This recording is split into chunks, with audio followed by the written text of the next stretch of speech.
HMPV व्हायरसच्या पार्श्वभूमीवरती बुलढाणा जिल्ह्यातील आरोग्य यंत्रणा सज्ज झाली आहे। आपण पाहू शकतो की बुलढाणा जिल्ह्यातील या श्री रुग्णालयामध्ये जे कोविड रुग्णालय उघडण्यात आलेलं आहे त्या कोविड रुग्णालयामध्ये सिलेंडर जे ऑक्सिजनचे सिलेंडर आहेत याची पूर्तता करण्यात आलेली आहे।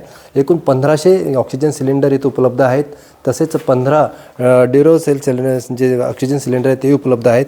आणि या पार्श्वभूमीवरती बुलढाणा जिल्ह्यातील आरोग्य यंत्रणा हे ॲक्शन मोडवर आलेली असून बुलढाणा शहरामध्ये 100 खाटांचं एक कोविड रुग्णालय म्हणजे जे HMPV रुग्णांसाठी उपलब्ध करून देण्यात आलं आहे। त्याचप्रमाणे खामगाव येथे 50 खाटांचं सुद्धा रुग्णालय ते विलगीकरण कक्ष जो असतो तो उघडण्यात आलेला आहे।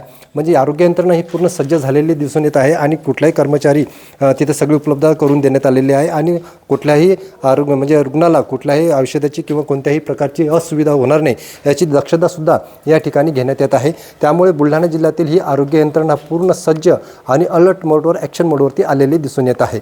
कॅमेरामन सुनील मोरेसह मी संजय जाधव, साम TV बुलढाणा।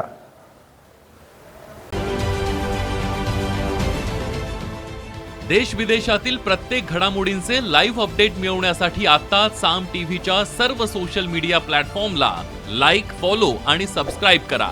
तसंच सर्व नोटिफिकेशनसाठी बेल आयकॉन प्रेस करायला विसरू नका।